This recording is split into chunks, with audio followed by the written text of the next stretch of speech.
ده هو كازوما ياجامي، شاب من عيلة كاناجي، عيلة بتقدر تتحكم في النار. بس كازوما يا عيني اتطرد من العيلة لأنه كان فاشل وما يعرفش يستخدم قوى النار. وبعد ما قضى 4 سنين بيتمرن في الصين، كازوما رجع اليابان، بس المرة دي بقى أقوى ساحر ريح في العالم. بعد ال4 سنين دول في الصين، كازوما ياجامي غير اسمه ورجع اليابان عشان يكمل شغلانة طرد أرواح في قصر لزبون تابع ليه. وهناك بيقابل واحد من عيلة كاناجي اللي بيتريق عليه وبيقول له انه فاشل العيلة، بس كازوما بيتجاهله. الواد ده بياخد القيادة عشان يمسك الروح الشريرة، بس بيفشل. الزبون بيترجى كازوما يساعده وبيعرض عليه مكافأة كبيرة، فكازوما بيتقدم وبيضرب الروح الشريرة بسحر الريح بتاعه. ولما ايانو اللي هتبقى خليفة عيلة كاناجي بترجع البيت، بتعرف ان كازوما رجع وبقى خبير جامد فشخ في سحر الريح. ابوها بقى يوجو بيحس بالاسف عليه لان كازوما اضطر يسيب العيلة بسبب افتقاره للمهارة. ايانو بتملك سيف العيلة التقليدي انوا، وهتبقى رئيسة العيلة الجاية لا محالة. بس ابو كازوما جيما كاناجي لسه مش راضي يقبل كازوما لانه ما يعرفش يستخدم سحر النار. وفي نص الليل 3 من افراد الفرع الجانبي بتوع العيلة بيتقتلوا على ايد مستخدم غريب للريح. ساعتها العيلة بتشك ان كازوما هو اللي عمل كده لانهم فاكرين انه رجع عشان ينتقم. فيوجو بيبعت 2 من عشيرة فوجا،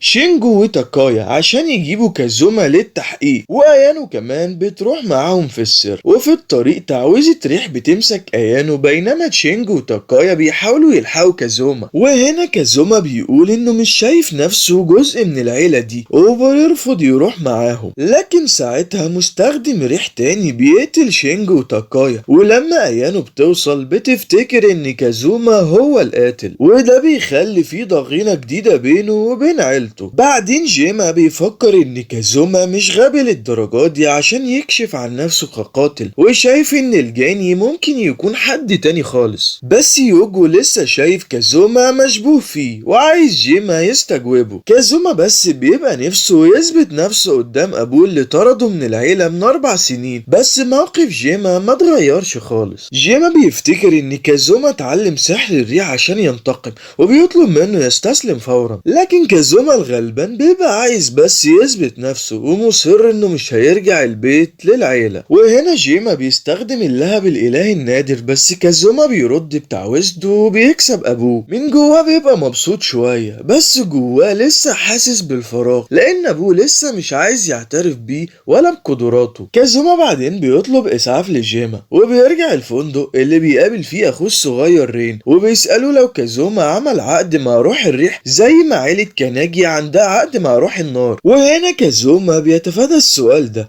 وبيقول لرين انه ما سامحش عيلة كاناجي رغم انه غير اسم عيلته، بس مش ناوي ينتقم. عيلة كاناجي هتخسر مكانتها على اي حال لان ايانو ضعيفة جدا مش هتقدر تقود العيلة. بعد كده رين بيبعت رسالة لايانو عن لقائه مع كازوما، وده بيخليها تروح الفندق. في نص الليل مستخدم ريح بيهاجم الفندق. بعدين حد بيخطف رين وبيقفز بره الفندق، وكازوما بيقول لرين يستخبى وهو بيحارب المشتبه فيه. لكن بيبقى فيه 2 متسللين وواحد منهم بيخطف رين للأسف. فأيانو بتفتكر ان كازوما هو اللي عمل كل ده، لكن كازوما كان بيجري عشان ينقذ رين من مستخدم الريح. الشرطة هي كمان بتشك ان كازوما هو اللي ورا حادثة الفندق لانهم مش عارفين ان في مستخدمي ريح تانيين في المكان. وكازوما اخيرا بيقرر يقابل يوجو عشان يرجعوا رين. يوجو بيكشف ان اللي شافه كازوما امبارح هو ريويا ابن ايطالي. يوجو بيقول ان عشيرة فوجا مجموعة متمردين، والعشيرة دي كانت في الاصل منظمة سرية عندها قوة كبيرة، لكن عيلة كاناجي ختمت مصدر قوتهم بعد ما هزموه. ودلوقتي هم خطفوا رين عشان يضحوا بيه لإلههم يوما ويكسروا الختم ده، وده هيديلهم قوة كبيرة. عشان كده زعيم فوجا هاي عايز يكسر الختم عشان ياخد اقصى طاقة ممكنة. هاي بيوصل لمكان الختم مع رين عشان يعمل الطقس الممنوع لكسر الختم. الختم، ولكن عضو من عيلة كاناجي هو اللي يقدر بس يكسر الختم من غير ما يتحرق. فهاي عايز يستخدم رين ويخلي يوما يسكن جسم ريويا، بس الروح هتقتل رين كانتقام من اللي عملته عيلة كاناجي. ايانو بتزعل جامد من عشيرة فوجا، بس كازوما بيقول لها ان الغلط من عيلة كاناجي من الاول اصلا، هما اللي عملوا عشيرة فوجا زي العبيد لمدة 300 سنة متواصلة. عيلة كاناجي بس كل همهم القوة، ويوجو بيوافق على كده. كازوما بيوافق يساعد في هزيمة ريويا مقابل فلوس، وبيعتبر الامر زي شغلانة بالنسبة له، وبيقولوا انه مش جزء من عيلة كاناجي بعد كده. يمكن بيتباهى انه مش مهتم، بس في قلبه عايز ينقذ رين بأي تمن. وفي طريقه مع ايانو بيقابلوا ريويا اللي بيحاول يمنعهم يقطعوا الطقس. كازوما بيسيب ايانو تتعامل مع ريويا ويروح لوحده. الختم اتكسر خلاص، بس كازوما بينجح انه ينقذ رين في اخر لحظة. وبعد ما بيهزم ايانو، ريويا بيوصل قريب من الختم وبيخلي يوما يسكن جسمه. واول ما الروح بتتكون بالكامل، هاي بيطلب منها تبدأ الانتقام بقتل رين وكازوما، بس يوما مش بيسمع لحد وبيجري يقتل اللي ختمه. وعلى طول كازوما بيداوي ايانو باكسير شفاء وبيجري ورا يوما،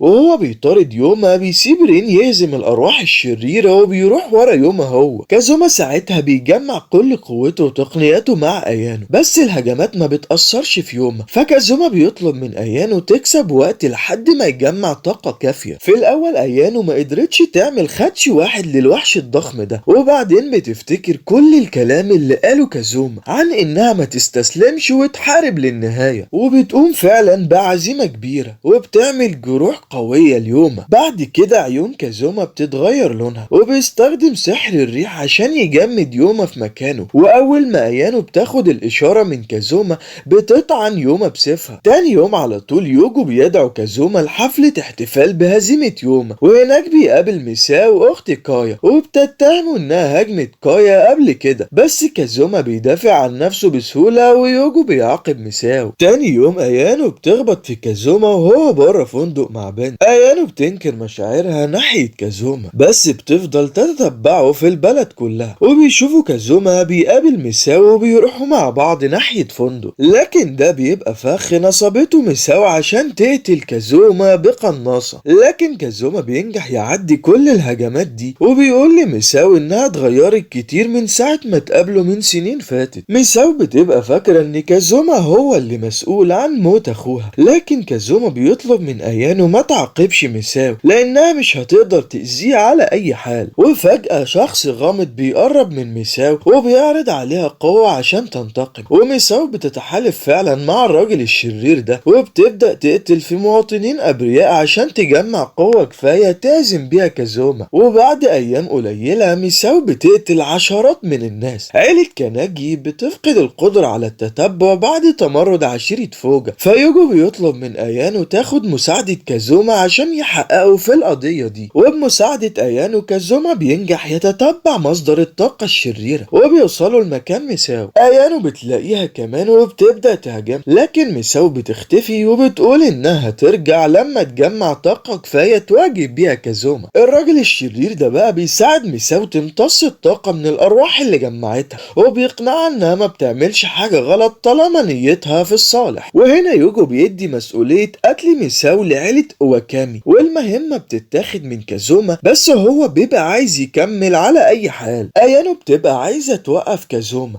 لأنه مش هيسيبهم يتعاملوا مع ميساو، وكمان بتشك إن كازوما بيحب ميساو. عيلة كاناجي بقى بتاخد مساعدة من كاريكا تاتشيبانا، نفس البنت اللي شافتها ايانو مع كازوما، وهي بتطلع مفتشة شرطة بتساعد عيلة أواكامي تتبع مسار ميساو اللي مستخبية جوه كنيسة. عيلة أواكامي بتوصل هناك عشان تهزمها، ولما كازوما وأيانو بيوصلوا الكنيسة ميساو خلاص قتلت عيلتها، بس لسه مش قادرة تهدم كازوما. الراجل اللي بيرشدها بيظهر أخيرا، وكان بس بيستغل ميساو عشان يجمع أرواح يستخدمها يزود بيها قوته. ولما ميساو بتدرك ذنوبها بتفقد الوعي، والراجل بيعرف نفسه باسم مايكل هيرلي من نجوم السخافة، وهو تلميذ عدو كازوما القديم وجاي هنا عشان يقتله. مايكل بيحول ميساو لتنين أعلى باستخدام الطاقة من الأرواح اللي جمعها، وكازوما بيقول لأيانو إنه مصمم يحمي الكل، فمش هيسمح ان ميساو تتقتل في المعركة دي، فبيجمع قوة ريح قوية جدا مع سيف ايانو الروحي، وده بيخلق لهب الهي بيدمر التنين من غير ما يأذي ميساو. وساعتها مايكل بيخاف من قوة كازوما الضخمة وبيهرب، ولما ميساو بتصحى بتطلب انها تتقتل، لكن كازوما ابو قلب طيب بيفتكر انها لازم تتوب عن ذنوبها، وعشان كده بتقرر تعيش باقي حياتها في الكنيسة بتصلي عشان السماح. وايانو بتسأل ليه كازوما سابها يعيش، فبتكشف ان هو بيحميها لما كان بيتعرض للتنمر وهو صغير. وبعد كام ليلة روح شريرة اسمها يوداما بتهاجم الأكاديمية اللي ايانو بتدرس فيها، ويوجو بيقول لأيانو تتخلص من الروح دي، وكمان بيعين كازوما كحارس شخصي ليها. يوجو ناوي يخلي ايانو وكازوما يتصالحوا، ولما بيوصلوا الأكاديمية اصحاب ايانو نيني ويوكاري بينضموا عشان عايزين يشوفوا الدراما اللي هتحصل دي. وبعد ما يلفوا في المدرسة شوية كازوما اخيرا بيحس بالروح وبيتبعوها. الروح الشريرة اللي بيدوروا عليها بتطلع عفريتة شقية اسمها تيانا، مش مضرة قوي بس بتحب تهزر مع البشر. تيانا وكام عفريت تانيين جايين عشان يحققوا أمنية شجرة الكرز الأخيرة اللي بتموت. بعد ما الشجرة بتظهر العفاريت بيمشوا. كازوما كان عارف إن العفاريت دي مش مضرة، وبس كان عايز يهزر معاهم، وكمان كان بيحب يبص على ايانو وهي بتتريق وبتتعصب. في المدرسة رين بيتحرش بيه بنت من فصله اسمها كانون سوساهارا، وبعد ما بيقضي اليوم كله معاها رين بيرجع البيت وبيسمع بنت بتغني في الملعب بتدعيه ان هو يلعب معاها وهو بيوافق. وفي الوقت ده كازوما بيتعشى مع ايانو، بس تيانا بتتصل بيه فبيسيبها ويجري. تيانا بتطلب من كازوما يساعدهم يرجعوا كنز العفاريت اللي اتسرق. وفي الوقت ده البنت اللي رين اتقابل بيها هي ايومي من عيلة سوبوكي المشهورة، وكم واحد من الاسياد بييجوا ياخدوها، بس بسبب تصرفاتهم الوحشية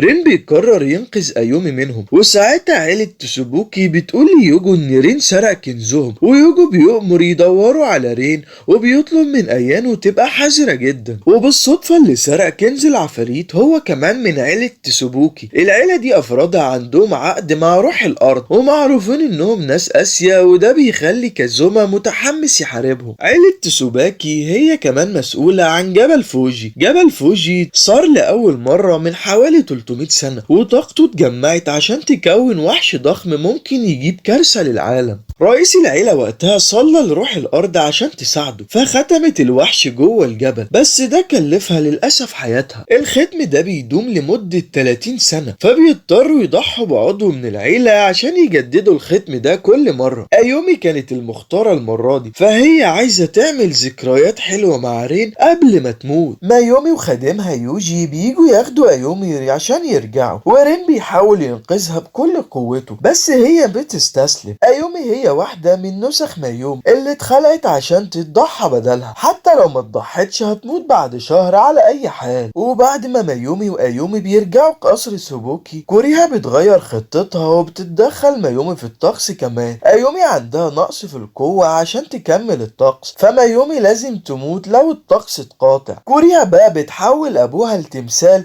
لما حاول يمنعها من نواياها الشريرة، ومن ساعتها بقت هي اللي بتتحكم في عيلة تسوبوك. وكمان بنعرف إنها بتعمل الطقس ده بس عشان مصلحتها. ويوجو بيحذر أيانو تبعد عن الطقس، بس هي لسه بتساعد رين يقابل أيومي لآخر مرة، لكنهم بيتحاصروا عند باب القصر على أيدي يوجي اللي بيتحول لوحش حجري. ورين بيستخدم لعبه المنقى عشان يرجع يوجي لبني آدم. رين بيفتكر إنه بدل طقس التضحية لازم يهزموا الوحش وينهوا اللا إنسانية دي مرة واحدة. كازوما جاهز يساعد أخوه الصغير في الموضوع ده، وبيقنع أيومي وهم في الطريق. بعد كده كازوما بينقذ رين وأيومي ومايومي من الكهف، وكمان بيلاقي رئيس عيلة تسوبوكي الحقيقي اللي كلماته الأخيرة كانت طلب إنهم يوقفوا كوريها بأي طريقة. وزي كازوما كوريها كمان اتولدت من غير القدرة على استخدام سحر الأرض بتاع عيلتها. النحس ده خلاها تتلهف على القوة بشكل مجنون، عشان كده عايزة تعمل الطقس عشان تملك قوة الوحش جوه نفسها. لكن كوريها ما كانتش عارفة إن الوحش ده هو اللي بيستغلها. الوحش كان بينقل قوته ياكل كوريا بالراحة عشان يرجع للحياة. الوحش كمان هو اللي كان مسؤول عن عدم قدرتها على استخدام قوة الأرض، ولما كازوما بيسبب ضرر في الكهف بالغلط ده بيؤدي لكسر الختم على طول. الوحش زينون بيهرب وكل الهجمات عليه بتبقى ملهاش أي تأثير، لأن الوحش جمع قوته عشان يعمل حاجز حواليه. أيومي بتشوف ده ومش عايزة تقف مكتوفة الإيدين. بعد كده بتبدأ تعمل طقس ختم. كازوما بيقول لأخوه إن أيومي بتبذل مجهود عشان عايزة تعيش مع رين، فبيحط كل مجهوده هو كمان. الطقس ده بيضعف قوة زينون، وده بيخلي كازوما يقدر يهزمه مع ايانو. بيضة كنز العفاريت استخدمت عشان تساعد ايومي تكبر بسرعة، فبسبب كده عندها عمر قصير. والطقس كمان بنكتشف انه سحب قوة ايومي وقلص عمرها من شهر